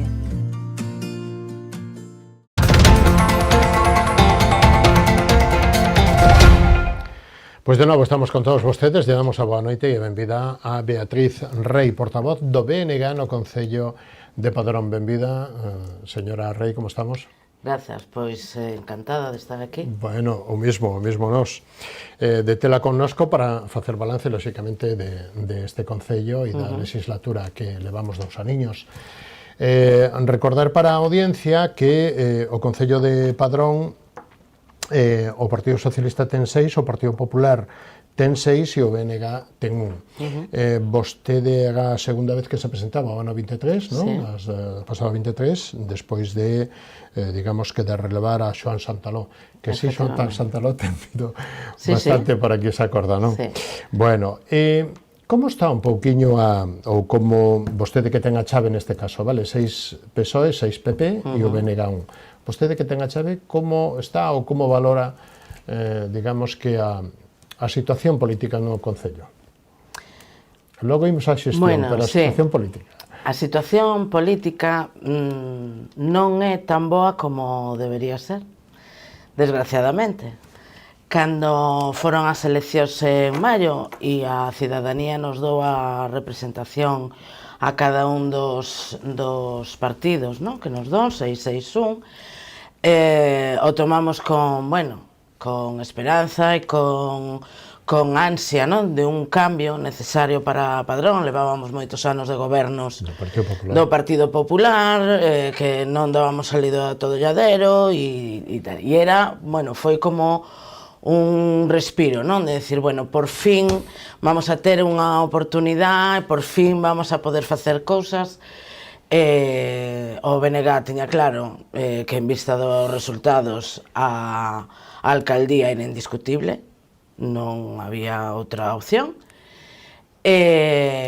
O Partido Socialista escolleu gobernar en solitario, cousa que dende o Bloque respetamos, pensando que iba a haber esa promesa de diálogo e tal, que desgraciadamente, e pasado 2 anos de mandato, pois nos encontramos que non só non é certo, sino que ademais o pequeno convenio de gobernabilidade que asinamos tanto o PSOE como o Bloque ao principio do mandato, o Bloque cumpleu no 100% e o PSOE non cumpleu ningunha das condicións. E eran ben poucas. E eran para facer en 6 meses, que logo prorrogamos a 1 ano, en vista de, bueno, de que efectivamente igual o Concello non estaba como vos esperabas, para darlle un pouco máis de cancha, pero xa pasaron 2 anos e siguen sin cumplir. E non hai atisbo, por moito que nos brindamos, a diálogo. a negociación. É dicir, eles pensan que o Bloque está condenado a votar que sí, porque senón é que o Bloque ten pinza co PP para votar que non. Porque ademais de eso fala o alcalde, non? Públicamente. Públicamente, sí.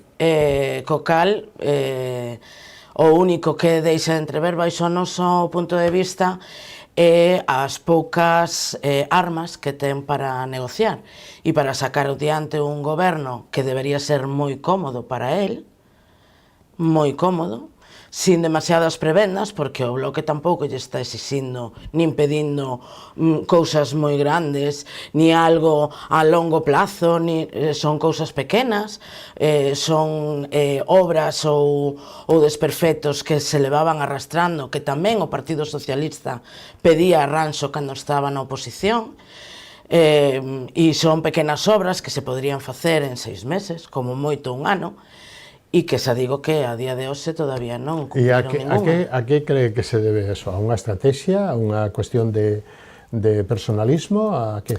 Bueno, eu creo que, desgraciadamente, teño que decir que o alcalde ten un ego demasiado grande.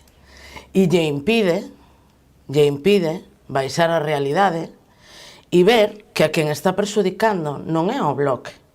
A quen está perxudicando é a cidadanía de Padrón, que ten dereito, despois de tantos anos e tantas décadas de goberno continuista do Partido Popular, sin ningún tipo de inversión, perdendo poboación, perdendo concelleiros, porque perdemos, ao perder poboación, perdes tamén representación, perdes subvencións, perdes moitas cousas, non?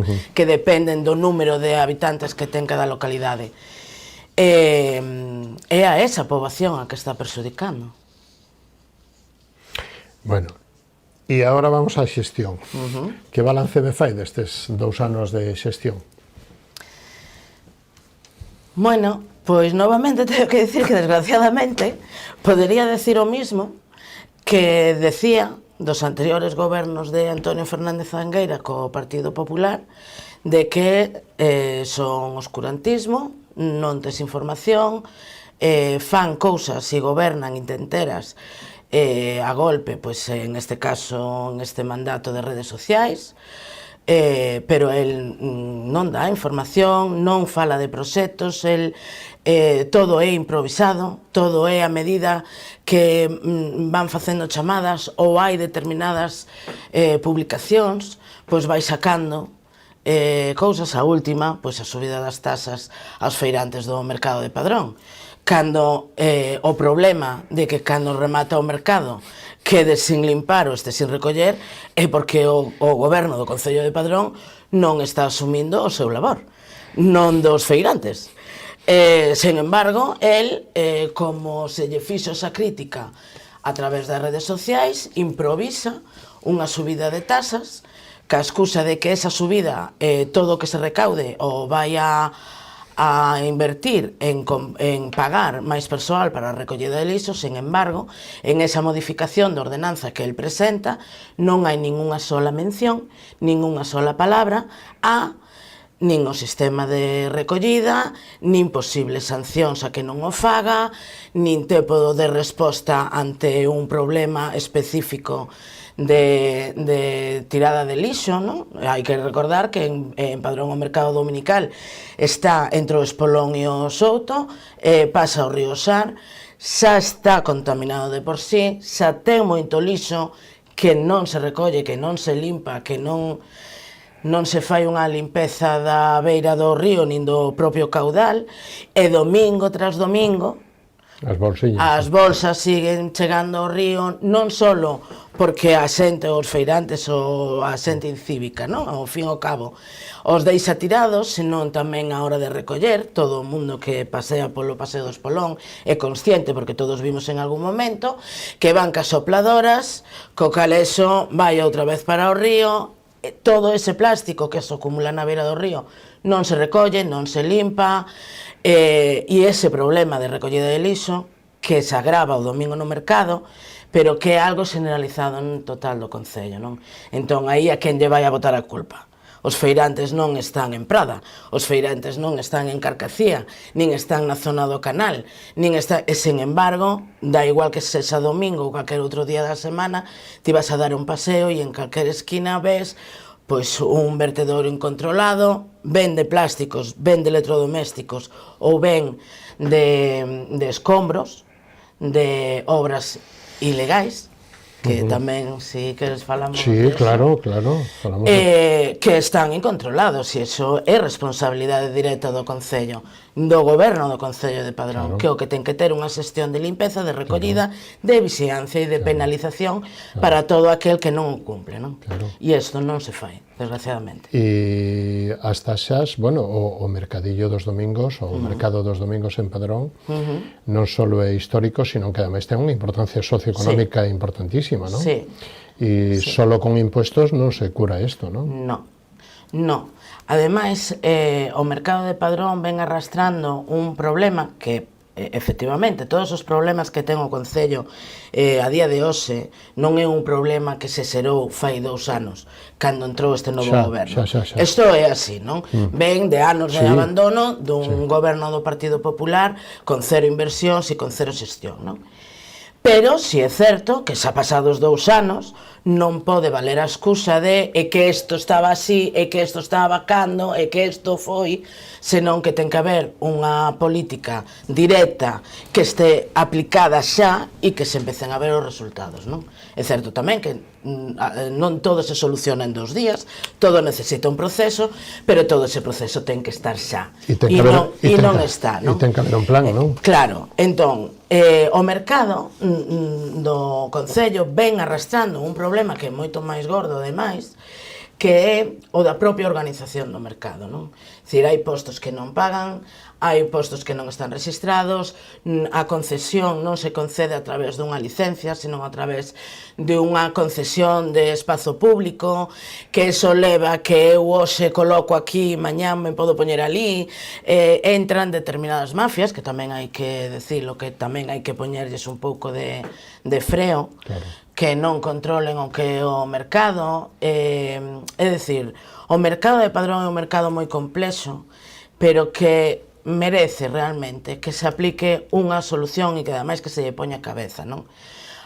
Calquera solución necesita planificación. Que é máis en de Padrón, ou un dos actos máis celebrados de Padrón. E falamos do mercado e tamén quero que me fale da plaza de Abastos, vale? Efectivamente. Porque tamén vai ligado, non? Claro, está todo, é todo conxunto, non?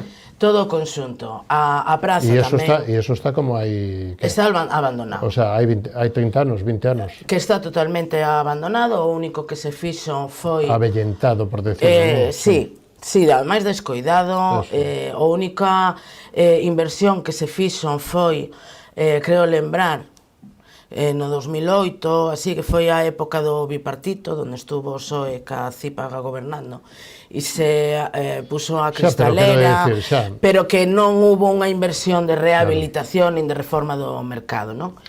Da plaza. E dentro da praza pasa un pouco tamén como no mercado. Levan anos sin sacar a licitar, hai postos que levan moitos anos baleiros, que dá verdadeira vergoña que estén en esas condicións, porque están prácticamente tapiados, e tapiados polos que teñen o posto ao lado, que non queren que ter esa imaxen, tal, non? Se lle está pagando unha empresa que supostamente se fai cargo da limpeza da Praza de Abastos, pero novamente calquera persoa que se acerca á Praza de Abastos se dá conta e é consciente de que a limpeza, cada un dos postos do seu posto o fan, pero que a limpeza da Praza de Abastos pois deixa bastante que desexar, non? Están os postos sin licitar, como digo, están baleiros, non hai un proxecto nin unha organización para sacar a licitar esos postos. Hai postos que están, digamos que legalmente, que están a nome de quen o está atendendo, pero hai outros postos que non, que están en medio dun limbo, porque son herdados, están a nome dun pai ou dunha nai que xa non está ao frente, é dicir, son demasiadas cousas que hai que poñerse a arranxar antes de facer ningunha outra cousa, non? E resulta que o goberno que temos en este momento na actualidade, o único que se lle ocorre decir é que despois de tantas décadas sin inversión na Plaza de Abastos, vai a facer unha inversión de 800.000 euros, solo unha nave, porque é onde quere colocar a oficina de turismo, non? Entón, primeiro, todo isto, sin consensuar, sin falar cos que teñen postos na praza, que son descoñecedores de boca do Concello de cal é o proxecto. Actualmente teño que decir que teñen o proxecto porque yo facilitou o Bloque Nacionalista Galego, porque o Bloque quere ter unha reunión con eles sabendo que eles son coñecedores e do que teñen enfrente para poder falar das posibles solucións. Porque esa reforma e meter dentro do que é a Praza de Abastos a oficina de turismo, por moito que alguén diga que é unha idea revolucionaria, isto é maravilloso, isto é... Bueno, isto é unha gafada, directamente. Primeiro, contradice a ordenanza da propia Praza de Abastos, non?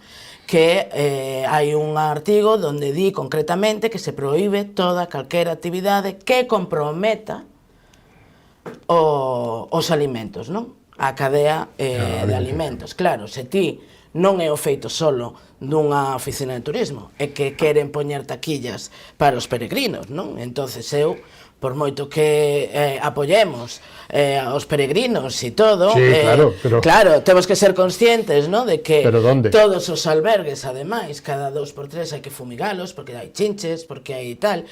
porque é algo que ven co peregrino e non o fai de maneira consciente nin a propósito, pero é unha realidade que está aí. Todo eso queres meter dentro da nave da plaza.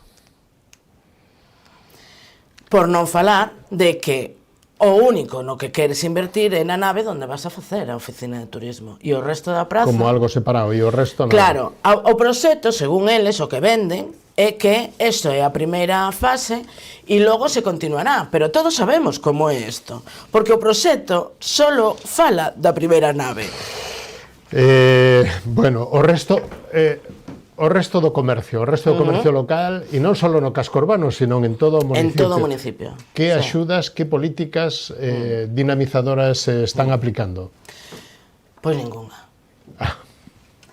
É moi triste, porque, a ver, o Bloque Nacionalista Galego leva moitos anos, non é de agora, xa leva cerca de 7 ou 8 anos, que, por exemplo, nas campañas de Nadal, temos unha campaña propia onde vamos comercio por comercio, entregando, bueno, pues información de cal é a postura do BNG con respecto ao comercio local e de proximidade, e, ademais, agasallamos, bueno, é un detalle, no? Que son uns autocolantes, en galego, con debuxos e tal, bueno, baseados un pouco no Nadal, non levan o logotipo de ningún partido político para que podan utilizalos de maneira libre, no? Ca súa clientela.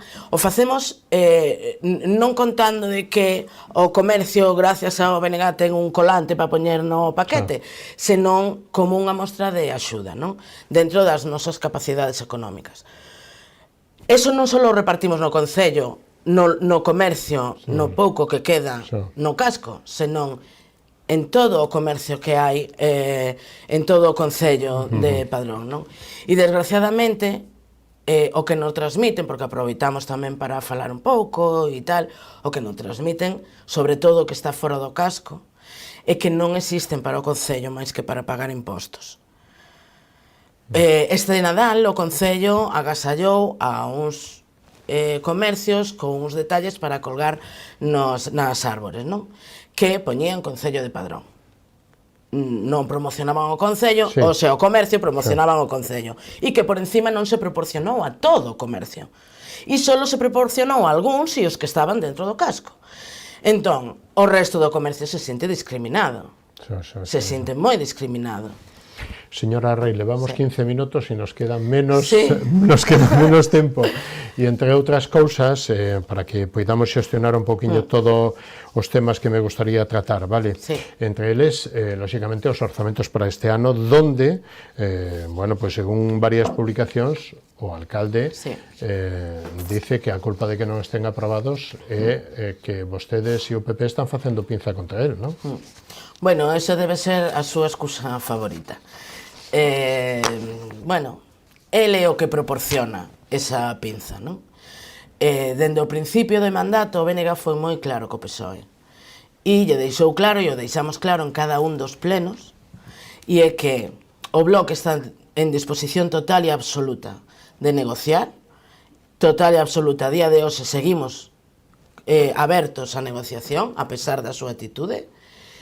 O que temos claro é que o Bloque non vai a votar que sí, sin coñecer o documento. El di, a través das redes sociais e a través de determinados medios, que por certo paga con cartos públicos para su autobombo, tamén quero que quede claro, que el proporcionou ao Bloque a documentación no mes de novembro ou outubro, xa non me lembro. É o que proporciona en ese correo do ano pasado, sí, en novembro do 24. Ben, é o que proporciona é un documento de Excel donde cadran gastos e ingresos e donde unha folla de Word donde di que intentarán introducir no orzamento determinadas proxectos ou obras, non? Pero en ningún caso concretan nada. En aquel momento, se é certo que eu recibí ese primeiro correo, o borrei, ou se extraviou, ou, bueno, vamos a deixar que a culpa foi miña. É certo que, lle digo que a mí non me chegou, eu non o teño, me volvo a enviar. Cando nos reunimos en asamblea e vemos a documentación, eu lle remito a él e lle digo claramente, isto non é un orzamento para negociar. Entonces, presenta un orzamento e nos sentamos e negociamos. Ben, el volve a mandarme outro correo ca documentación, pero volve a mandarme ca mesma documentación. E eu sigo lle insistindo. E yo digo en pleno, para que quede constancia, en acta, de que eu sí, é certo, eu teño unha documentación que ti me mandas, pero o que ti me mandas non é o que me estás dicindo. Entón, mándame os orzamentos, nos sentamos e negociamos. A día de hoxe siguen sin telo. É certo que onte tivemos a comisión informativa, presentou uns orzamentos que non se aprobaron na comisión informativa que os vai a levar a pleno do xoves. Previsiblemente... Que información facilitou a resposta?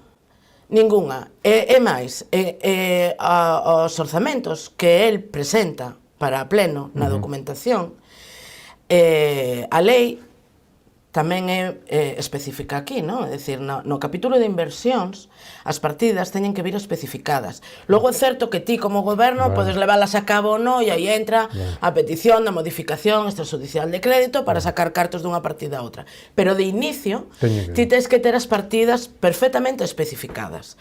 Ben, nas partidas de inversión, que é o que hai que discutir, porque o gasto de persoal non hai discusión. Na partida de inversión, o único que ven especificado son as obras do POS que xa están aprobadas. O resto é outra partida de outra inversión, sin especificar. Estamos falando dunha partida de 700.000 euros, que é o que hai que discutir. 600 e pico, casi 700, son do POS, que xa están aprobados, e outros 700 que terían que ser o proxecto que eles teñen para este ano. E está sin especificar. Evidentemente, eso non pode levar un voto afirmativo. Eu non podo darlle un cheque en blanco a este señor para que vaya improvisando e gaste 700.000 euros de inversión real no Concello. E iso é o que el pretende. Facemos un repasiño máis. Que outras melloras necesita o Concello e dende o punto de vista da xestión municipal e podemos meter as parroquias ou algo así? Nos quedan uns 5 minutiños como moito. Pois mira, vou a ser moi breve porque creo que hai unha que é principal e é a década que levamos de sangría de perda de poboación. É dicir, o primeiro obxectivo que ten que ter o goberno do Concello de Padrón é, primeiro, fixar poboación que non se siga perdendo e aumentala. Para isto é primordial dar servizos ás parroquias. Padrón ten 2 estacións de tren e unha estación de autobuses que non están conectadas entre sí. Non están conectadas entre sí. Non hai circuito. Non. As parroquias, se ti queres o centro de saúde e para calquera xestión administrativa ti tens que vir o casco. Pero a xente que vive nas parroquias ten que utilizar o coche, o vehículo privado, porque non hai transporte público con un horario realmente viable, porque efectivamente hai autobuses, sí señor, en Carcacía unha persoa quere ir ao centro de saúde e ten un autobús a 7 de mañán que vais a Padrón e o que sube ás 12.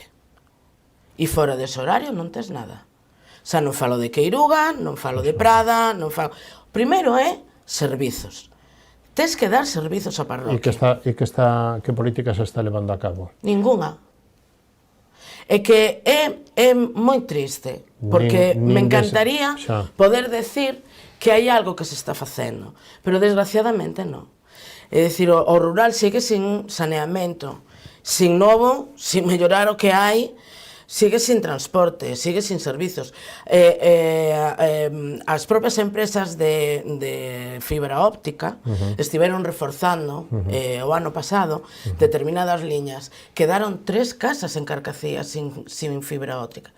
3. E aí están. E aí están. Se os veciños foron a requerirlle ao Concello, nós lle requerimos ao Goberno. Son 3 casas. Son veciños igual que os outros. Son 3 casas e aumentar un poste, inda que teña que o Concello asumir ese poste. Pero son veciños que teñen dereito á rede wifi, que pagan impostos. Igual que os do lado. Efectivamente, pois a día de hoxe esas casas siguen sin ter a fibra óptica. Se fan obras no centro do casco, se fan. Unha e outra vez todos os gobernos levantan as pedras do casco e os volven a agardar e cando chega o seguinte goberno ou continúa o que estaba, volve outra vez a levantalo. O BNG leva insistindo todos os anos e cada vez que ten ocasión que cando se levanten as pedras das rúas de Padrón se faga unha vía de servicio. Para volver a colocar non fai falta volver a levantar o chan. Se está tirando cartos unha e outra vez arrasando as mesmas rúas para que queden igual de mal. Así, eu non vexo moita salida a estes 2 aniños que quedan por diante, non? Pois o que lle queda, e lle fago un chamamento desde aquí, que se descabalgue, de onde está, porque non vai a ningún lado así. Que se sente, que negocie. O Bloque non lle vai a pedir un imposible. O Bloque é consciente dos resultados das eleccións. Non lle vamos a pedir un proxecto que quere o Bloque. O Bloque estaría encantado de pedirlle un centro de día, non. Unha residencia pública. Pero somos conscientes da realidade. Bueno, un minutiño. A Nacional 550 sigue... Igual. No 2008, Francisco Jorquera, deputado nas Cortes de Madrid polo Bloque Nacionalista Galego, levou o proxecto de humanización da Nacional 550. Dende a Ponte, ao límite con Pontevedra, hasta arriba, hasta a Picaraña. O Bloque conseguiu que ese proxecto se aprobara. Está aprobado dende o 2008. Casi 20 anos despois? O problema é que os distintos gobernos, tanto do PP como do PSOE, en Madrid, non dan unha partida orzamentaria para facer efectiva a humanización da Nacional 550. Ese é o problema. Cada vez que o Estado presenta orzamentos, independentemente de quen este gobernando, o Bloque, se ten representación, presenta enmendas solicitando esa partida orzamentaria para a humanización da Nacional 550, igual que o arranxo do Peirao da Ponte, e cada vez que presenta as enmendas, PP e PSOE votan en contra. Tristemente é así. Levamos 25 minutos. Temos que rematar, señora Rei, Beatriz Rei, portavoz do BNG no Concello de Padrón. Ten un minutiño para decir o que vostede queira como última reflexión no día de hoxe. Que lle gustaría decir aos veciños de Padrón ou como resumen desta...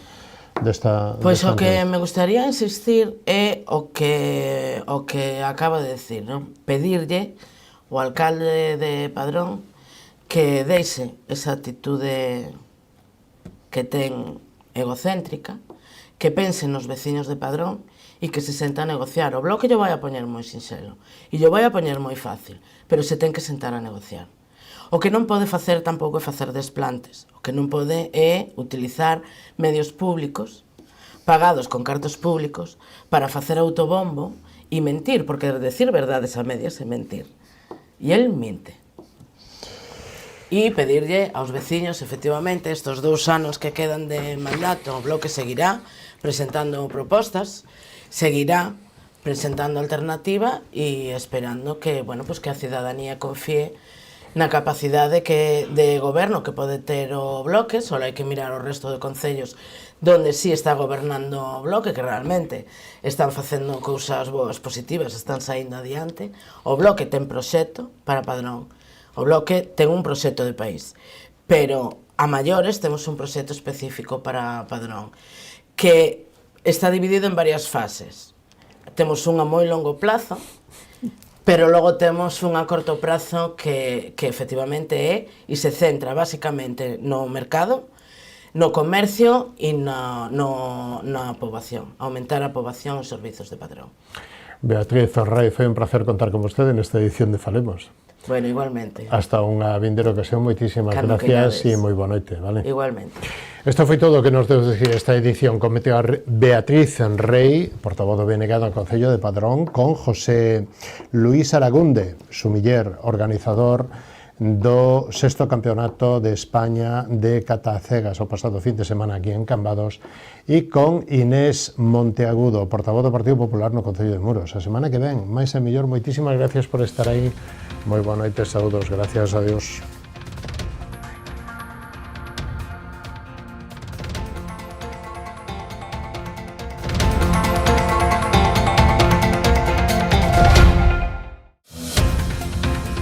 Programa ofrecido por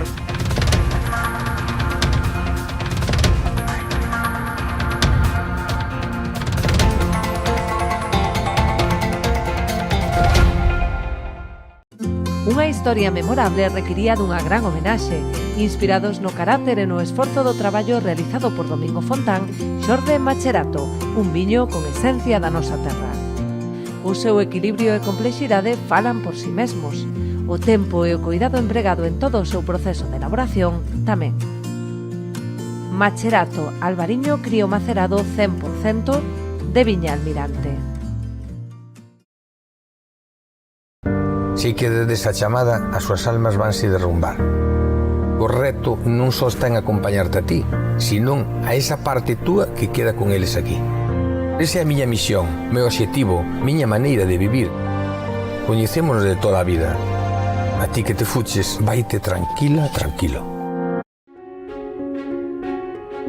Precisas enviar ou recibir mercadorías de xeito rápido, seguro e económico? Confía nunha empresa galega con anos de experiencia demostrada, con frota de vehículos adaptados ás túas necesidades e con equipo de profesionais cualificados e experimentados. O teu mellor aliado, Transportes Galiport. Temos paixón polos nosos clientes.